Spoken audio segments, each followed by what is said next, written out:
წარმოიდგინეთ, თქვენი შვილი ციხიდან ისე გადაიყვანეს სხვა საპატიმროში, რომ დღეების განმავლობაში მისი სამყოფელი არ იცოდით. წარმოიდგინეთ, რომ კვირაში გააქვთ 30 ან მაქსიმუმ 60 ლარის შემოსავალი და ოჯახის დანარჩენ წევრებს თქვენ არჩენთ. და ამ დროს ბედნიერი საქართველოს ნაწილი ზეიმობს ტრამპის მიერ ამერიკის ხმის დაფინანსების შეწყვეტას და Deep State-ის დამარცხებას გპირდებათ. და მეორე ნაწილს, ნაკლებად ბედნიერს, ვერ გადაუწყვეტია რაქნას, გაერთიანდეს, კოორდინირდეს, მუნიციპალურ არჩევნებში ჩაერთოს, თუ ისევ ის დარჩეს, რაც იყო. ეს სათვალეა. გახსოვთ ალბათ ჯებირების საქმე, ბევრს საუბრობდით მის შესახებ ამ ეთერში. საბა მეფარიშვილზე ვანიდან და ომარ ოკრიბელაშვილზე, რომელსაც სავალდებულო სამხედრო სამსახური დაკავებამდე რამდენიმე დღით ადრე ჰქონდა დასრულებული. ამ ბიჭებს სისტემამ სამწლიანი პატიმრობა მიუსაჯა, ჯამში 400 ლარად შეფასებული ზიანის გამო. ცოტა ხნის წინ ისინი გლდანის ციხიდან გადაიყვანეს, ისე რომ ამის შესახებ ოჯახმა არ იცოდა და დღეების განმავლობაში მაგალითად საბას დედა შვილის სამყოფელს ეძებდა. ჩვენ საბას დედას, შორენა როხვაძეს ვესაუბრეთ.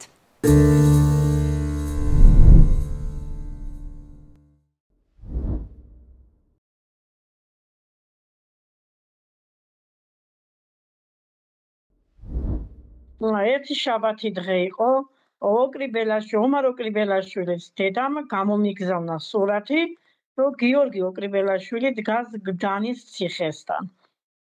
ეს სურათი მივიღე ინტერნეტით, ნახე და გამიკვირდა.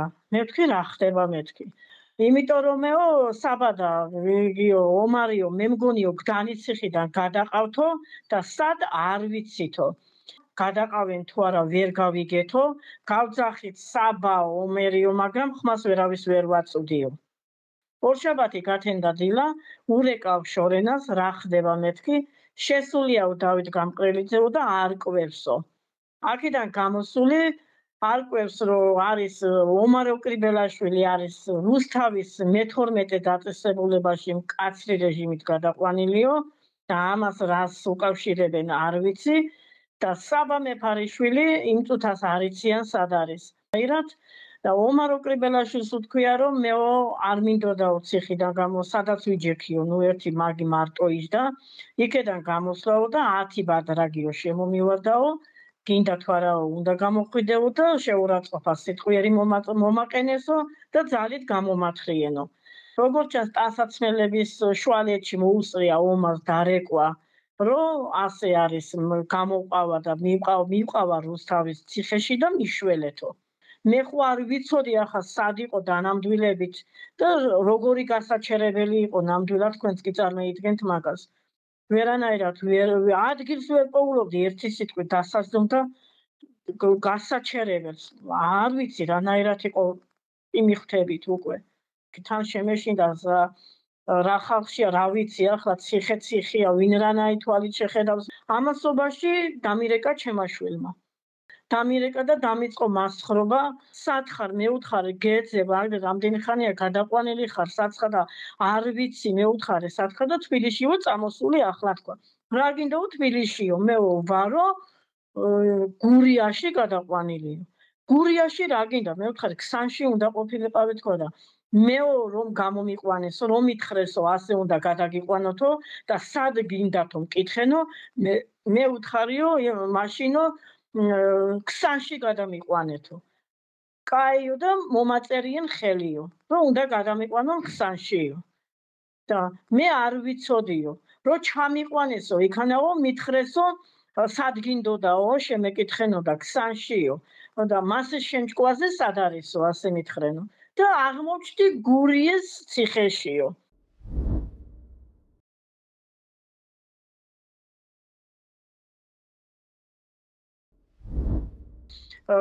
ჩამირიცხეო, თანხაო, ცოტაო, თუ არისო, როგორც ჩანს თანხა და ისინი ხო ჩამოართვენ მაგათ, ხო წაართვენ ვითომ წყარო იმისი, რომ ეჭამათ და ესვათ. ყველაფერზე წამსვლელი ოცნება, ყველაფერზე რომ იდიან. და აქედან გამომდინარე მაგენი რომ იმას მოითხოვს კიდო რომ ჩვენ გვერდით დამიდაქიო და თქვენ ხმა მომეციდო და მე თქვენთვის და საქართველოს ზრუნაო ეს გამორიცხულია უკვე იმის გამო რასაც ჩადიან მაგენი დღეს რასაც ხედავ ჩვენ ის წყაროც მოусმენ, რომ ორი კაბიქს ურიცხავდნენ. მე მუშაობ ვანში, რესტორანი ქვია, იმაში მივდივარ, დილას და მოვდივარ. ახლა ცოტა ვიჩერდებით, რომ ზაფხული ზამთარია და იმდენად არ არის ყოველდღიური სამუშაო და ხან კვირაში ერთხელ გავდივარ და ხან რაცა და მაქვს 30 ლარი. აგი მოგეხსენებათ, გასავალი ბევრია, შემოსატანი არა იმდენი, საჭმელი თუ სასმელი. ჩემ ქმარია და ფიზიკური მუშაობა არ შეუძლია. მე დამყავს და 15 წელიწადია ინსულტი აქვს და წევს და ჩემთანა და მეუვლი და 30 ლარით, რა ვიცი, ალბათ დღევანდელ დღეს რაფერ უნდა გეიტანო, კარგად იცით თქვენ და ჩვენ ნანუკა გვეხმარებოდა, მე მადლობა ნანუკას დიდი, ჩემ შვილსაც ნანუკა ეხმარებოდა და ნანუკადან ვინ კიდევ არ ვიცი და ბევრმა ისეთაც გოგოებმა მე მაქედან არ ვიცნობ საბას და არ მიცნობს და ჩამირიცხეს რამდენმა და მადლობა მოუხადე, მაგათ არც მე მიცნობს, დღესაც არ ვიცნობ, მაგრამ მაგათ საბა არ დატოვებს, ისე კი მიწერია მაგათი ყველასი ნომერი, რომ გამოვა ყველას გადაუხდის სამადლობელს, რაც იქნება.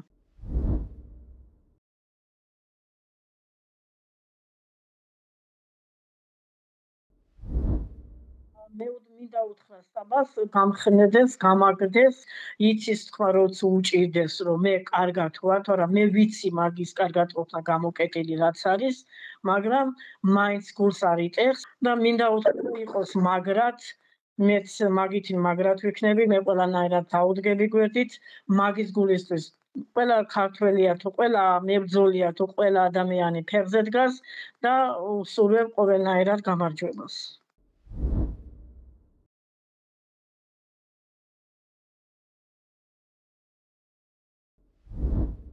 მე ვფიქრობ ისე, რომ თუ კი ქართული ოცნება გამარჯვებული არის და ფიქრობს, რომ ამ მილიონზე კი არა მეტმა ხმამისა, მაშინ მე ასე ვიტყოდი, რატო იხევენ უკან, ჩანიშნოს ეს ახალი არჩევნები. და თუ კი მაგენი გამარჯვებული არიან, ხო ისევ გაიმარჯვებენ, კაცო, ხო მაინც მიცემენ ხმას.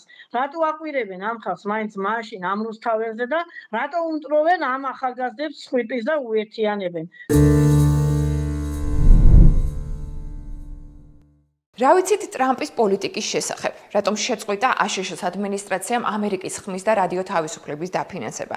როგორია რეალურად ამერიკული დემოკრატია და მისი ინსტიტუტები? და უკრაინას საქართველოსთან მიმართებით ამერიკის პოლიტიკა ახალი ადმინისტრაციის პირობებში. ია მეორმიშვილი ჟურნალისტი 20 წლიანი გამოცდილებით, მათ შორის 15 წელი ამერიკის ხმაში მუშაობის წარსულით, გვერდება ამ თემებით ვაშინგტონიდან. ია, ძალიან დიდი მადლობა. მით უმეტეს იმ პერიოდში, როდესაც უამრავი გადაწყვეტილება ძალიან სწრაფად მიიღება, საზოგადოების მზადყოფნის გათვალისწინების გარეშე ძალიან მნიშვნელოვანი და საინტერესოა ვილაპარაკოთ, რატომ გადაწყდა, რომ ამერიკის ხმის დაფინანსება ამ წუთისთვის არ არის პრიორიტეტი ამერიკის მთავრობისთვის, რა მიზეზები უძღოდა ამ უდიდესი ისტორიის და ზეგავლენის მქონე პლატფორმის არაერთი მედიის გაერთიანების გაჩერებას და საინტერესოა ამ გადაწყვეტილების უკან საზოგადოება რას ხედავს. შენ როგორც ამერიკის ხმის ძალიან ბევრწლიანი თანამშრომელი, რომელიც ამ წუთას აუდიტორიამაც რომ იცოდეს, არ წარმოადგენ ამერიკის ხმას, შესაბამისად კიდევ უფრო საინტერესო არის ვიცოდეთ გვერდიდან დანახული რეალობა. გამარჯობა, ნინა, ძალიან დიდი მადლობა ჩართვისთვის.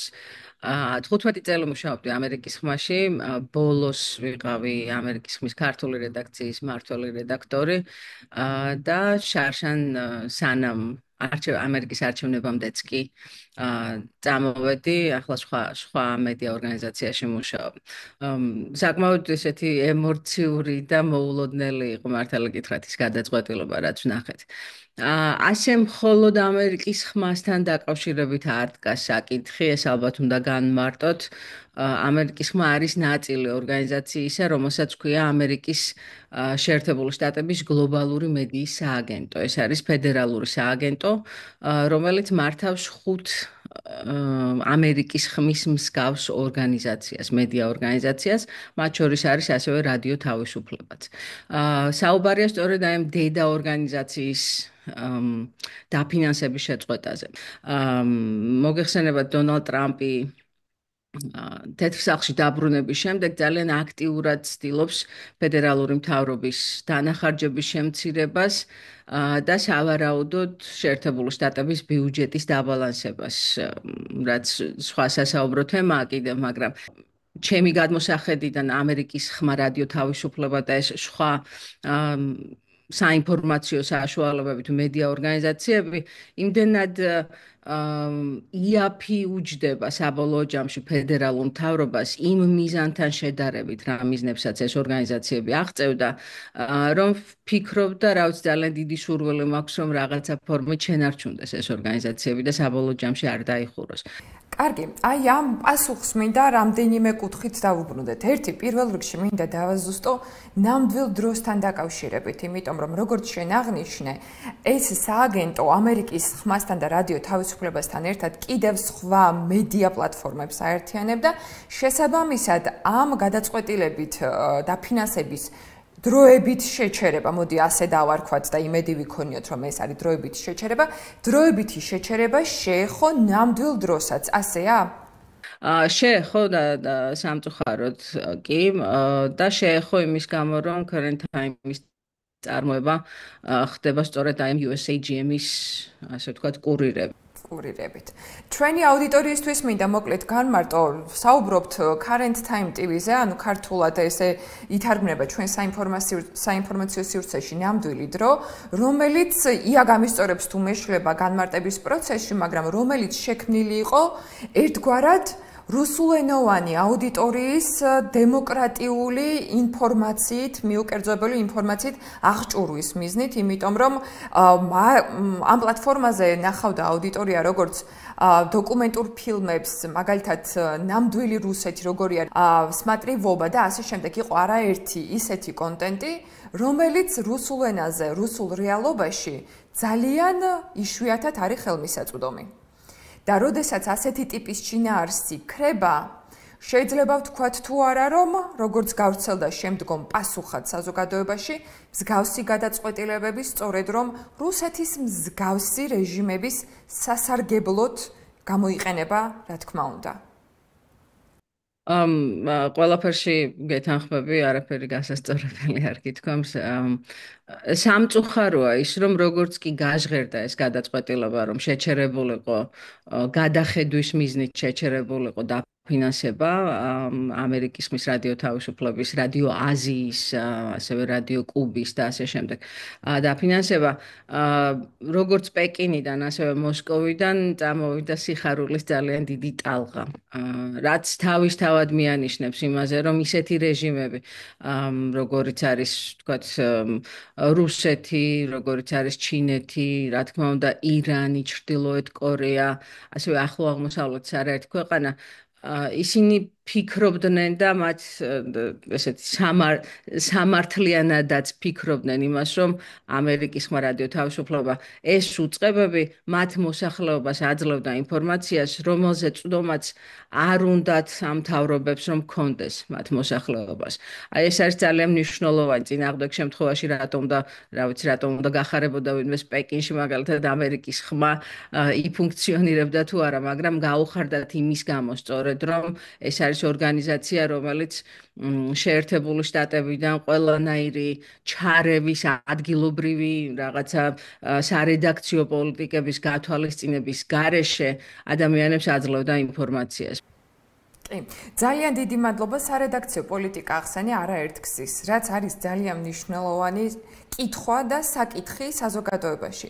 როგორი სარედაქციო პოლიტიკით მუშაობდა ამერიკის ხმის და ზოგადად ამ მედია პლატფორმების გაერთიანების სააგენტო, მარტივად რომ ვთქვათ, იმიტომ რომ ახსენე კიდეც, რომ ჩარევა როგორც ესეთი ადგილზე მომზადებულ შინაარსში არ გქონიათ. თუმცა აუდიტორიამაც რო იცოდეს, იმიტომ რომ არაერთი ინფორმაცია გავრცელდა მას შემდგომ, რაც მასკმაც და თავის პლატფორმა X-ზე დაწერა, რომ გავლენა ერთგვარად ამერიკის ხმის კონტენტის თითქმის არ არსებობს და მათ შორის შეიძლება ითარგმნოს როგორც მტრულად მომართული შინაარსი ამერიკის წინააღმდეგ. რატომ უნდა დაფინანსდეს ამდენი მილიონით, როდესაც ის ამერიკის პოპულარიზაციას თითქოს და ერთგვარად არ ეწევა ქვეყნის საზღვრებს გარეთ. ეს არის ინტერპრეტაცია მისი სიტყვების. აქვე, როდესაც იყო ლაპარაკი შესაძლო მიზეზებზე, თითქოს და მოიყვანეს არაერთგზის მაგალითი, რომ ტრამპს შეუნიშნავს ის კომენტარები და ის შინაარსი, რომელიც ბაიდენის მმართველობის პერიოდში ამერიკის ხმის ავტორების მხრიდან გამოთქმულა მის მიმართ, კრიტიკული შინაარსი. ანუ, რამდენად გახდა ის სარედაქციო პოლიტიკა, რაც ჰქონდა და აქვს ამერიკის ხმას მისი დაფინანსების შეჩერების მიზეზი, რამდენად გახდა კრიტიკული შინაარსი ტრამპის მიმართ, თუნდაც ბაიდენის პრეზიდენტობის პერიოდში. ტრამპის გადაწყვეტილების მიზეზი და 2020 წლამდე, როდესაც ტრამპი თვითონ იყო პრეზიდენტი, მაშინ შენც მუშაობდი ამერიკის ხმაში, მაშინ იგრძნობდა თუ არა ტრამპის ადმინისტრაციის მხრიდან კრიტიკული ან კონტროლის გავრცელების სურვილები ამერიკის ხმაზე. ძალიან კომპლექსური შეკითხვაა, მე მკითხა. პრეზიდენტმა ტრამპმა პირველი ვადის დროს ამერიკის ხმის დირექტორად, უпростоრად თვითონ სააგენტოს მმართველად, არა ამერიკის ხმის, არამედ მთლიანად ამ მედია დიდი მშობელი ორგანიზაციის მმართველად დანიშნა ადამიანი, რომელიც იყო მასთან ძალიან ახლოს, თქვათ, იქნებოდა ფილოსოფიურად, პოლიტიკურად დაახლოებული რეჟისორი. რომელიც დაინიშნა საკმაოდ მოგვიანებით, მაშინვე არ დანიშნულა, როცა ტრამპი აირჩიეს პირველი ვადით, დაინიშნა მისი მმართველობის ბოლო წელს. ამერიკის ხმას კონგრესის მიერ დადგენილენ კანონი ავალდებულებს, რომ ჰქონდეს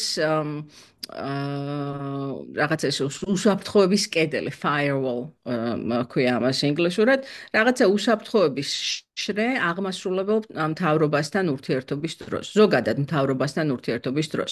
ანუ ეს ნიშნავდა იმას, რომ თქვათ მთავრობის თუნდაც სახელმწიფო მდივანს ან რა ვიცი თავდაცვის მდივანს, ნებისმიერ სახელმწიფო მოხელას არ ქონდა იმის უფლება, რომ ამერიკის ხმის რედაქტორისთვის, ვინმესთვის ან თვითონ ორგანიზაციისთვის ეთქვა, რომ აი დღეს ვაკეთებთ ამას და მოდი და გააშუქი ახლა ეს აი ამ გადმოსახედიდან. ანუ დირექტივების მიცემის უფლება არ ქონდა.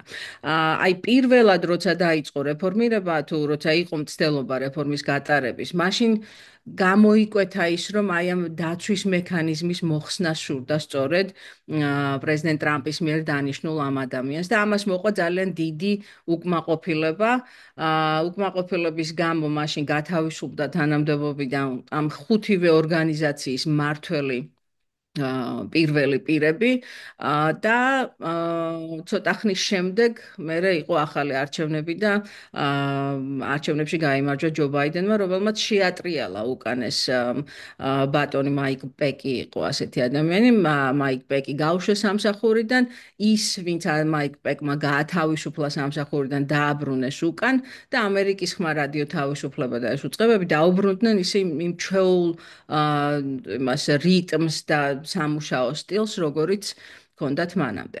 ახლა რაც შეეხება თვითონ ტრამპის მიმართ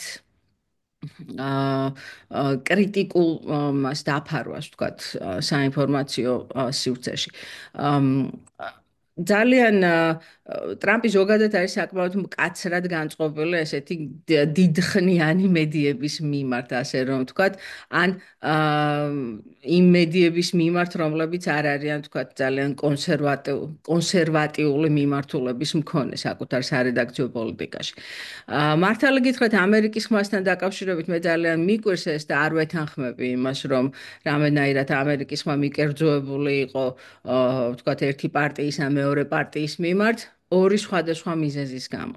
ერთი ის, რომ ის, რასაც და ალბათ ისიც უნდა უთხრათ მაყურებელს, რომ ამერიკის ხმა მაუწყებლობს 43 ენაზე, 40-ზე მეტ ენაზე ყოველდღიურად და ამერიკის ხმას ასევე აქვს არა მაუწყებლობა, არამედ ვებგვერდი, რომელიც არის ინგლისურ ენაზე. ის, რაზეც ვფიქრობ, რომ პრეზიდენტი ტრამპი და ელონ მასკი საუბრობენ, არის სწორედ ის ინგლისური ვებგვერდი თუ ინგლისური დაფარვა იმ საინფორმაციო მოვლენების თუ ნიუსების, რაც მათი აზრით იყო, ვთქვათ, მიკერძოებული. თუმცა მე ვფიქრობ, რომ სწორედ ინგლისურ ამერიკის ხმაზე აქვს პრეზიდენტ ტრამპს ესეთი გაკეთებული ეს განცხადებები და კიდე მეორე საკითხი, რის გამოც ასევე ვფიქრობ, რომ გაზვიადებულია ეს შეფასება, რომ მიკერძოებული იყო ამერიკის ხმა ჯო ბაიდენის მიმართ, ასევე გამომდინარეობს იქიდან, რომ შეერთებულ შტატებში ამერიკის ხმას მაუწყებლობა ეკრძალება. ანუ ეს კანონით არის აკრძალული. შეერთებულ შტატებში მოსახლეობას ამაზე წვდომა არ აქვს, როგორც ასეთი, თუ თვითონ არ სცადა, რომ შევიდეს და ვებსაიტზე რაღაცა ნახოს. გამომდინარე იქიდან, რომ სამიზნე აუდიტორია ამერიკის ხმის არ არის არანაირად ამერიკელი ამომრჩეველი თვითონ. შესაბამისად, ის, რასაც ამბობს ადმინისტრაციის ზოგიერთი წარმომადგენელი, რომ ამერიკის ხმა ცდილობდა არჩევნების დროს რაღაცა ჯო ბაიდენის მიმართ უფრო მეტად მეგობრული ყოფილიყო ვიდრე ტრამპის მიმართ, არ ვიცი რამდენად შეესაბამება ესეთ რეალურ სიტუაციას, გამომდინარე იქიდან კიდევ ერთხელ, რომ ამერიკის ხმას ესეთი სამიზნე აუდიტორია შეერთებულ შტატებში შესაბამისად ამერიკელ ამომრჩეველზე არ აქვს. ამერიკის ხმის და ამ ზოგადად სააგენტოს დედა ორგანიზაციის, როგორც შენ უწოდებ, დაფინანსების შეჩერების შესახებ გადაწყვეტილება არ იყო პირველი და არ იყო ერთადერთი. მას წინ USAID-თან დაკავშირებული არაერთი ხმაურიანი გადაწყვეტილება და მათ შორის შემდგომ სასამართლოს მიერ მიღებული შეჩერების გადაწყვეტილებები ახლდა და არაერთი მსგავსი ერთი შეხედვით ადმინისტრაციული რესურსის დაზოგვის მოტივით გაკეთებული გადაწყვეტილება, თუმცა შემდგომად განმარტებებში მოსმენილი ქვეტექსტები ჩანდა ამ ყველაფერში. აქედან გამომდინარე, საზოგადოებას შეიძლება გაუჩნდეს კითხვა. თუ კი ტრამპი, რომელიც არის პრეზიდენტი და ერთ-ერთი ინსტიტუციის ხელმძღვანელია, იმიტომ რომ სახელისუფლებო ინსტიტუციები სხვადასხვა გვაქვს, ხო? და ჩვენ საზოგადოების დიდ ნაწილს ამერიკას სწორედ ინსტიტუციურ დემოკრატიას წარმოგვიდგენია. ქვეყანად, რომელიც იმართება დემოკრატიული ინსტიტუტების მიერ და არა ცალკეული პერსონების სურვილების მიხედვით. შეიცვალა თუ არა ეს გაგება მსგავსი ტრამპის მიერ მსგავსი გადაწყვეტილების მიღების ფონზე, შეიძლება მაგალითად მოგვიყვანოს სასამართლოს მიერ მიღებული გადაწყვეტილებები, რომლებმაც შეაჩერეს ან უკანონოდ სცნეს ეს გადაწყვეტილებები, მაგრამ ჩვენ ვნახეთ იგივე ერთგვარი ბოროტმოქმედებად წოდებული ადამიანების გადასხმა ვერტმფრენით, რომელსაც სასამართლოს გადაწყვეტილება უკვე აღსრულებულს დაეწია.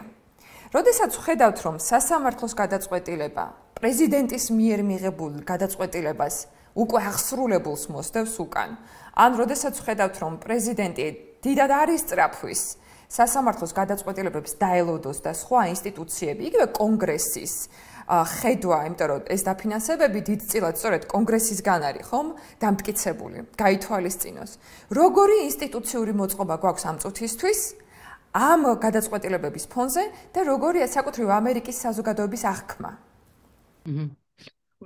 ესე ძალიან საინტერესო და ძალიან კარგი შეკითხვაა.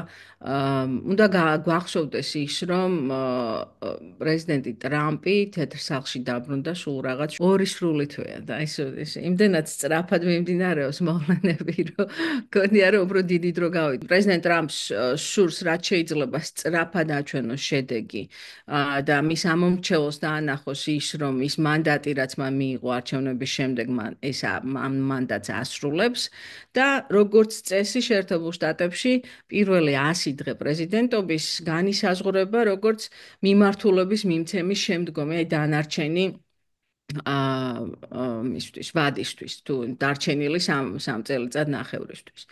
აი ამ ეს ჩემი ვარაუდია, ასე ჩამოყალიბებულად არავის გამომისმენია ეს, მაგრამ ვარაუდი მაქვს იმისა, რომ აი პირველი 100 დღის განმავლობაში მაქსიმალურად გაასწოროს პრეზიდენტმა ტრამპის მიმართულება, საითაც უნდა წასვლა და შემდეგ უკვე დაიწყოს უშუალოდ კანონმოქმედებით ეცადოს რაღაცების აღსრულება. კონგრესი და სასამართლო საკმაოდ ნელამომუშავე უწყებები არიან, ნელამომუშავე ორგანოები არიან. სასამართლოსგან უკვე დავიწყეთ რაღაცა სახის ზოგჯერ შეწინააღმდეგება, არის შემთხვევები, როდესაც სასამართლო ამართლებს აღმასრულებელს პრეზიდენტ ტრამპის გადაწყვეტილებებს და ამტკიცებს მათ, არის შემთხვევები, როცა ის ეწინააღმდეგება. მაგალითად, ახლა USAID-ის თუ ამერიკის საერთაშორისო დახმარების სააგენტოსთან დაკავშირებით მიმდინარეობს ეს დავა, როდესაც ორმა მოსამართლემ შეაჩერა პრეზიდენტ ტრამპის ბრძანება, რომ ორგანიზაცია დახურულიყო. ეს კიდევ რამდენიმე ფედერალური სააგენტოა, რომელსაც ეს ეხება. ანუ სისტემა დაიწყო ნელა მუშაობა და უნდა დავალოდოთ და ვნახოთ იმას, რა გადაწყვეტილებებს მიიღებს სასამართლო ამ ზოგიერთი გადაწყვეტილების კონსტიტუციურობასთან დაკავშირებით. ძალიან საინტერესო რაღაცა პროცესი დაიწყო ახლა რომელიც მოყვა პრეზიდენტ ტრამპის მიერ გაკეთებულ განცხადებას, რომ უნდა მოხდეს იმპიჩმენტი ზოგიერთი მოსამართლისა, რომელიც მის გადაწყვეტილებას ეწინააღმდეგება. ეს განცხადება გააკეთა თუ არა პრეზიდენტმა ტრამპმა, სულ რამდენიმე საათში გამოვიდა უზენაესი სასამართლოს თავმჯდომარე, რომელიც მე ყოველ შემთხვევაში არ მახსოვს მის მიერ გაკეთებული განცხადება, იმდენად ჩამოშორებულია, თქვათ რაღაც პოლიტიკურ პროცესებში მონაწილეობას უზენაესი სასამართლო, ძალიან იშვიათად აკეთებს განცხადებებს და მით უმეტეს სასამართლოს თავმჯდომარე, თქვათ სასამართლოს განცხადება შესაძლოა რომ ნახოთ, მაგრამ სასამართლოს თავმჯდომარე უკიდურესად იშვიათად აკეთებს განცხადებებს და ახლა გამოაქვეყნა მან განცხადება, სადაც თქვა, რომ მოსამართლეების გადარჩევა თუ იმპიჩმენტი არ არის ის გზა, რომლითაც ამერიკა 200 წლის განმავლობაში ვითარდებოდა. მან არ გააკრიტიკა პრეზიდენტი ტრამპი ამ განცხადებით, არც ახსენა საერთოდ პრეზიდენტი ტრამპი, თუმცა მიანიშნა იმაზე, რომ ეს არის ქვეყანა, სადაც სასამართლო და მოსამართლე ფასდება. და საუბარი იყო ფედერალურ მოსამართლეზე, რომელიც დანიშნულია უვადოდ ამ თანამდებობაზე და გარდა თქვათ რაღაც დანაშაულის ჩადენისა უკიდურესად მაღალია სტანდარტი იმისთვის, რომ მოსამართლეს იმპიჩმენტი ჩაუტარდეს, აი ამ შემთხვევების გარდა უბრალოდ უფლება არ აქვს არავის, რომ მოსამართლე გადააყენოს. ეს არის სასამართლოში რაც მიმდინარეობს. ახლა კონგრესში რაც ხდება, ჯერჯერობით მართალი გითხრათ, გარდა საბიუჯეტო კანონპროექტისა, კონგრესში აქტიურად არ განიხილება, ან არ მტკიცდება არაფერი, რაც საკმაოდ უცნაურია შეერთებული შტატების შემთხვევაში და ის ყველა გადაწყვეტილება, რაც აქამდე ვნახეთ, ძალიან დიდი რაოდენობა ამ გადაწყვეტილებებისა არის პრეზიდენტ ტრამპის აღმასრულებელი ბრძანებით და არა კანონით რეგულირებული. ანუ ის რა რომ USAID უნდა დაიხუროს თუ არ დაიხუროს, ამა ეს თქვა თეთრმა სახლმა რომ უნდა დაიხუროს, მაგრამ მას არ აქვს კანონის ძალა, რადგან კონგრესს არ მიუღია კანონი ამ ორგანიზაციის გასაუქმებლად. ეს რას ნიშნავს? თუ პრეზიდენტ სურს რომ ამას, ეს რა თქმა უნდა შეიძლება გაგრძელდეს 4 წლის განმავლობაში აღმასრულებელ ბრძანებაზე დაფუძნებით აღსრულება ამ გადაწყვეტილების, მაგრამ თუ პრეზიდენტ ტრამპს უნდა რომ ეს გრძელვადიანი იყოს და მის ვადას გასცდეს ეს დახურვა ორგანიზაციის იქნება ნებისმიერი გადაწყვეტილება რასაც იღებს, მაშინ ამას უნდა მიეცეს კანონის ძალა, რაც ნიშნავს იმას, რომ ეს უნდა შევიდეს კონგრესში დასამუშავებლად. ინსტიტუციების მხრივ ვიტყვი იმას, რომ არანაირი საფუძველი ჯერ არ არსებობს იმისა, რომ რაიმე ფორმით ამერიკული დემოკრატია შეირყა ან რაღაცა შიშები უნდა გაჩნდეს იმისთვის, რომ ამერიკაში დემოკრატია აღარ არის, პირიქით, რაც დრო გადის, უფრო მეტად დავინახავთ ალბათ იმას, როგორ არის ეს ქვეყანა მოწყობილი, რომ ძალიან დიდი მადლობა, იმიტომ რომ მართლა ძალიან ხშირად გვესმის ეს შეკითხვები განსაკუთრებით საქართველოში და ქართული რეალობა ტრამპის გატარებულ ცვლილებებს კიდევ ჩვენი შიდა პოლიტიკური პროცესებიდან გამომდინარე კიდევ უფრო მძაფრად აღიქვამს, განიცდის, ინტერპრეტირებას უკეთებს და გამოყენებულია განსაკუთრებით ქართული ოცნების პოლიტიკური პროპაგანდის ნაწილში ძალიან აქტიურად. შესაბამისად, რადგან პროპაგანდას და ზოგადად საზოგადოების განწყობაზე გადავდივართ, ამით მინდა დავამთავროთ. როგორი არის ამერიკის მოქალაქეების განწყობა ტრამპის პოლიტიკის მიმართ და ძალიან საინტერესოა აქვე მასკი, რომელიც უცებ მოგვევლინა ძალიან დიდი კომპეტენციების და ლეგიტიმაციის მქონე პირად, რომელსაც უამრავი თავისი ბიზნესი აქვს და ინტერესთა კონფლიქტის საკითხზეც ძალიან ხშირად ისმის პროფესიულ წრეებში მსჯელობა. როგორ ხედავს ამ ყველაფერს ამერიკის საზოგადოება? პრეზიდენტ ტრამპს აქვს მყარად პოზიტიური შეფასებები, ყველა გამოკითხვა აჩვენებს იმას, რომ მისი რეიტინგები უცვლელად პოზიტიურია, ხალხი დადებითად აფასებს მის საქმიანობას და არის მიმართულებები, სადაც ორპარტიული მხარდაჭერა აქვს ზოგიერთ თემაში, მაგალითად საზღვართან დაკავშირებით, საზღვრის გამყარებასთან დაკავშირებით. აქ არ ვსაუბრობ დეპორტაციებზე და უშუალოდ აღსრულებაზე ამ პოლიტიკის, მაგრამ იმაზე, რომ შეერთებული შტატების სამხრეთ საზღვარი უნდა იყოს დაცული საზღვარი და რომ იქიდან განსაკუთრებით ნარკოტიკების ფენტანილის შემოდინება არ უნდა ხდებოდეს, ამაში მას აქვს ორპარტიული მხარდაჭერა. შესაბამისად, მის მიმართ ესეთი გამოკითხვებით უცვლელია და საკმაოდ პოპულარულია პრეზიდენტი ტრამპი.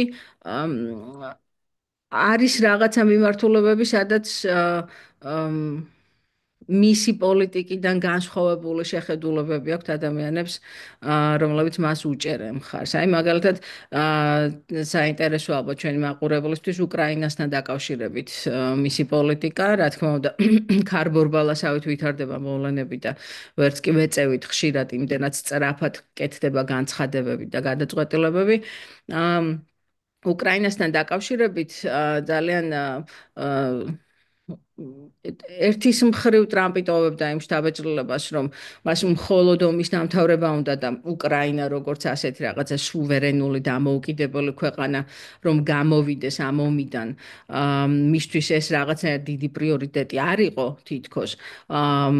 მაგრამ ახლა სხვანაირად ჩანს საქმე, ახლა პირიქით ვხედავთ იმას, რომ უკრაინას პირდება იმას, რომ მიაწოდებს საჰაერო თავდაცვას, გააგრძელებს დახმარებას და ასე შემდეგ.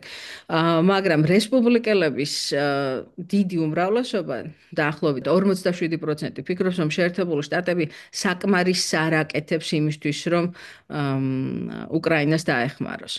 ძალიან ხშირად არის ხოლმე საუბარი იმაზე, რომ პირდაპირ რეაგირებს ტრამპი გამოკითხვებზე და რეიტინგებზე. უნდა მაინც დაველოდოთ და ვნახოთ, ექნება თუ არა მიიღებს თუ არა ეს დასტურად რეიტინგებს მიიღებს თუ არა ტრამპი იმის დასტურად, რომ სწორი მიმართულებით მიდის უკრაინასთან დაკავშირებით. ტრამპის პოლიტიკა ძალიან დიდ წილად მონაწილეობდა საქართველოს საპარლამენტო არჩევნებში. მას შემდგომ, რაც ამერიკის არჩევნებით უკვე ტრამპმა გაიმარჯვა ქართული ოცნების მხრიდან, ძალიან ხშირად გვესმოდა, რომ deep state-ი განადგურდება და ტრამპი ახლა deep state-ს გაუმკლავდება და ასე შემდეგ.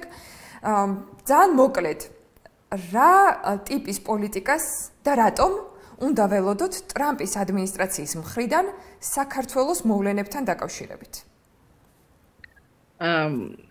არ სპეკულაცია იქნება ახლა ნებისმიერი მოლოდინზე, ნებისმიერი საუბარი გამდინარე იქიდან, რომ უბრალოდ ხსენებით ერთხელ ახსენა ტრამპმა და ისეთ კონტექსტში, რომ ისეთ 2008 წლის ომის კონტექსტში, ან მიმდინარე მოვლენებზე არას ადმინისტრაციას არ გაუკეთებია არანაირი განცხადება და არ ვიცით. ერთი საქართველოსთან დაკავშირებით ჩემთვის იყო ესეთი მენიშნა, რომ შესაძლოა საქართველოსაც თუ საქართველოს კონტექსტში იყოს საინტერესო, იყო საუბარი სამხრეთ აფრიკისთვის, სამხრეთ აფრიკის ელჩი დაითხოვა persona non grata-ად გამოაცხადა თეთრმა სახლმა და სამხრეთაფრიკას დაუწესდა რაღაცა სანქციები. როდესაც კითხეს თეთრი სახლის წარმომადგენელს, რომ რატომ მოხდა ეს ყველაფერიო, ზე დამატებითი დეტალების გარეშე მან თქვა ის, რომ იმის გამო, რომ ჩინეთთან და რუსეთთან ძალიან ახლოვდებოდა სამხრეთ აფრიკა და შეერთებულ შტატების მიმართ ჰქონდა მტრული დამოკიდებულება. აი ეს იყო განმარტება იმისა, რაც მოხდა სამხრეთ აფრიკასთან დაკავშირებით. საქართველოზე რა თქმა უნდა ესეთი არ არის ის განცდა, რომ რამენაირად თეთრი სახლი არ ფიქრობს იმას, რომ მაინც და მაინც მტრულად არის განწყობილი საქართველოს მთავრობა შეერთებული შტატების მიმართ, იმიტომ რომ ამაზე ხელჩასაჭირი არაფერი არ თქმულა და არ ვიცით საბოლოო ჯამში რას ფიქრობენ, მაგრამ ზოგადად ეს თეთრი სახლის მიმართულება, რომ ის ქვეყნები, რომლებიც რუსეთთან, ჩინეთთან, ირანთან ახლოს არიან, პირდაპირ არ არიან თანხმედრაში შეერთებულ შტატებთან. ერთი რა ვიცი, ალბათ ეს არის კონტექსტი გასათვალისწინებელი, სხვა ყოველდღე რაღაცნაირი მოლოდინი მაქვს იმის, რომ რა ვიცი, შეიძლება ან ჟურნალისტმა დასვა შეკითხვა თეთრ სახლში ან სახელმწიფო დეპარტამენტში ან რაღაცა ფორმით განცხადება გაკეთდეს საქართველოზე, მაგრამ ჯერჯერობით არაფერი და უნდა დაველოდოთ და ვნახოთ. ეს ყველაზე ხშირად გამოყენებადი ფრაზაა ახლა ამ ბოლო პერიოდში, უნდა დაველოდოთ და ვნახოთ. დაველოდოთ და ვნახოთ. რომ ვნახავთ, მერე ისევ დაგიკავშირდებით.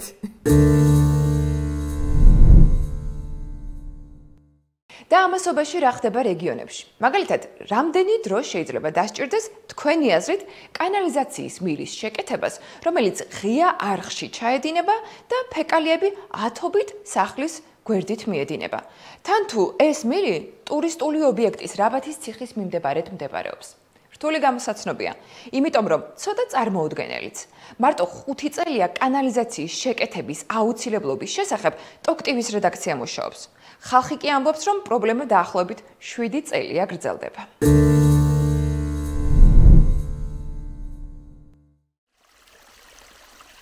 ამ სურათს დაინახავთ თუ ახალციხის ერთ-ერთი მთავარი ტურისტული კომპლექსიდან, ახალციხის რაბათის ციხიდან გადმოიხედავთ.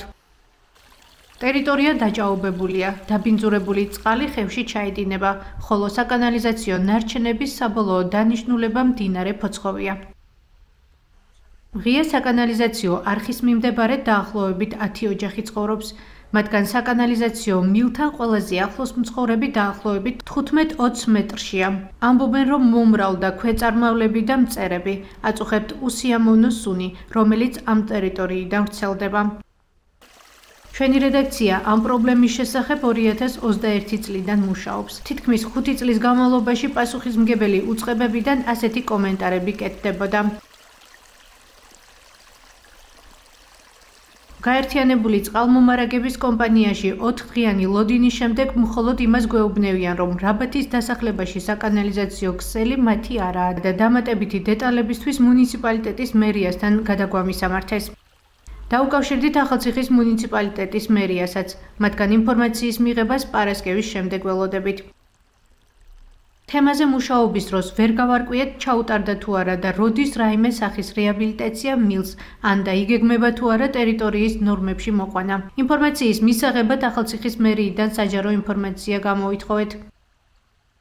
ვის ევალება პრობლემის მოგვარება და რატომ არ გვარდება? თვითმმართველობის საკითხების სპეციალისტი მაგდა პოპიაშვილი ამბობს, რომ ქვეყანაში დაწესებული პრაქტიკა წყალმომარაგებასთან და წყალარენებასთან დაკავშირებით არასწორია. თუ ახლა მუნიციპალიტეტებში უბნებისა და სოფლების ნაწილს წყალმომარაგების კომპანია, ხოლო ნაწილს მერია ემსახურება, საჭიროა ეს პრაქტიკა შეიცვალოს. სრულად მუნიციპალიტეტს გადაეცეს და წყალმომარაგების კომპანიას აღარ დაექვემდებაროს. თუ გაერთიანებული წყალმომარაგების კომპანია არის მთელ ქალაქში შესული და არ არის ის უბან შესული, რომ იმ უბანში სადაც მაგალითად გამართულია როგორც წყალმომარაგების ისე წყალარენების სისტემა, იქ მე ოპერირებ და სადაც არ არის გამართული იქ მუნიციპალიტეტი, ასე უბრალოდ ვერ იქნება. გაერთიანებული წყალმომარაგების კომპანია ოპერირებს მუნიციპალიტეტებ ადმინისტრაციულ ცენტრებში და მათზე მიბმულ სოფლებში, იმ ტერიტორიებზე, საიდანაც გადასახადის ამოღება შესაძლებელია. მუნიციპალიტეტები ოპერირებენ იმ სოფლებში, რომლებშიც მოსახლეობა ნაკლებია, გამრიცხველიანებული არ არის და შესაბამისად იქიდან არანაირი შემოსავალი მუნიციპალიტეტს არ აქვს, პირიქით მუდმივი ხარჯი აქვს და ეს სამსახურები მუნიციპალურ თანხებს ხარჯავენ იმისთვის, რომ მინიმალურად მაინც მოახერხონ იქ რაღაცის გაკეთება, მინიმალური შეკეთება მილების და სათავე ნაგებობების და ასე შემდეგ და როგორ კეთდება ესეც კარგად ვიცით, ხო? ამიტომ თუ ჩვენ ვამბობთ, რომ ეს არის თვითმმართველობის უფლებამოსილება, მაშინ მთლიანად უნდა გადაეცეს მუნიციპალიტეტს თავისი ადმინისტრაციული ცენტრი ან დიდ სოფლებიანად იმისთვის, რომ მან მართლაც მოახერხოს ოპერირება და ეს არ იყოს დოტაციური მომსახურება, იმიტომ რომ ყველა სერვისი არის ფასიანი. შეუძლებელია სერვისი მიიღოს მოსახლეობამ და მასში არ გადაიფაროს ხო გარკვეული თანხა. ახალციხის მუნიციპალიტეტის 2025 წლის ბიუჯეტის მიხედვით წყალსადენებისა და საკანალიზაციო ქსელის რეაბილიტაციისთვის 9 მილიონზე მეტი ლარია გათვალისწინებული, ხოლო აიბ ახალციხის მუნიციპალიტეტის წყალმომარაგება და წყალარინებისთვის 900.000-მდე ლარი.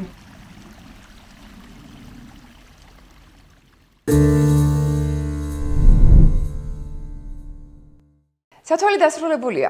შევხვდებით ერთ კვირაში. მადლობა რომ გვიყურებთ.